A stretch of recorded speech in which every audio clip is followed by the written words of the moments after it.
মৃত্যুর চেয়ে ভবিষ্যতের চিন্তা বেশি, অথচ মৃত্যুই ভবিষ্যৎ। খুব ব্যস্ত জীবন, তাই না? আগামীকাল কি হবে, ভবিষ্যৎ কোথায় যাবে, এই ভাবনায় দিন কেটে যায়। ক্যারিয়ার, সংসার, টাকা পয়সা, মান সম্মান সবকিছু নিয়েই চিন্তা।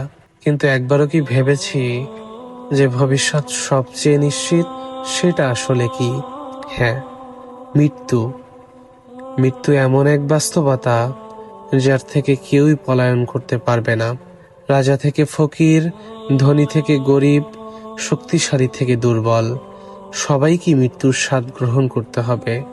আল্লাহ সুবহানাহু ওয়া তাআলা পবিত্র কুরআনে বলেন, কুল্লু নাফসিন যায়িকাতুল মাউত, প্রতিটি প্রাণীকেই মৃত্যুর স্বাদ গ্রহণ করতে হবে। আল্লাহ আরো বলেন, কুল ইন্নাল মাউতাল্লাযী তাফিরুনা মিনহু ফাইন্নাহু মুলাকিকুম, যে মৃত্যু থেকে তোমরা পলায়ন করছো সে অবশ্যই তোমাদের সঙ্গে সাক্ষাৎ করবে।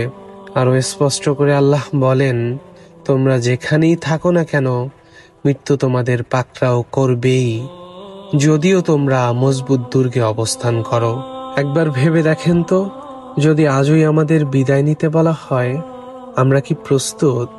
আরবের এক ব্যক্তি বলেছিলেন, আমি মৃত্যু নিয়ে দুশ্চিন্তা করি না, আমার লাশের কি হবে তা নিয়েও না, কারণ আমি জানি আমার মুসলিম ভাইয়েরা দায়িত্ব পালন করবে।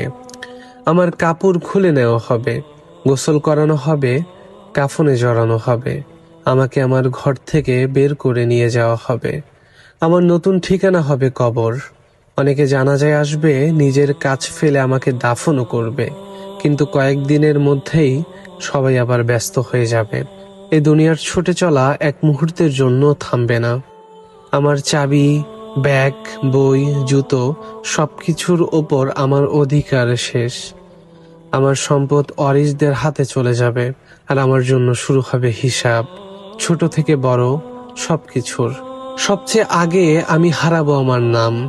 কেউ কেউ ডেকে বলবে, লাশ কোথায়, লাশটা নিয়ে আসো, মৃতদেহেও কাছে আনো। কেউ আর আমার নাম ধরে রাখবে না। তাই বংশ, পদমর্যাদা, খ্যাতি এসব যেন আমাকে ধোকায় না ফেলে, কারণ দুনিয়া খুবই তুচ্ছ আর পরকাল অত্যন্ত গুরুতর। মৃত্যুর পর মানুষ তিনভাবে দুঃখ করবে।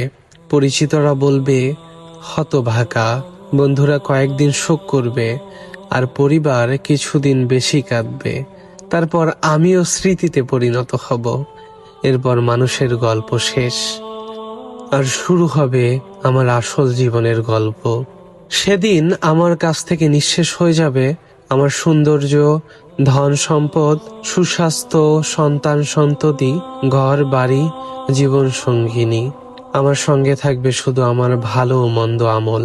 প্রশ্ন হবে একটাই, কবর ও পরকালের জন্য তুমি কি প্রস্তুত করে এনেছ? তাই এখনই যত্নবান হও, ফরজ ইবাদতে, নফল ইবাদতে, গোপন সদকায়, ভালো কাজে, রাতের নামাজে। আজ তওবার দরজা খোলা, কাল নাও থাকতে পারে। এই পৃথিবী একদিন ধ্বংস হয়ে যাবে, কিয়ামতের প্রকম্পন হবে ভয়াবহ। আল্লাহ বলেন, হে মানুষ, তোমরা তোমাদের রবকে ভয় করো। নিশ্চয়ই কিয়ামতের প্রকম্পন এক ভয়ঙ্কর ব্যাপার। প্রিয় ভাই ও বোন, চলুন সময় থাকতেই নিজেদের গুছিয়ে নেই, বেলা ফুরাবার আগেই নিজেকে সাজিয়ে নেই। আল্লাহ সুবহানাহু ওয়া তাআলা আমাদের সবাইকে উত্তমভাবে কবুল করুন, আমিন। ওয়া আখিরু দাওয়ানা আনিল হামদুলিল্লাহি রাব্বিল আলামিন।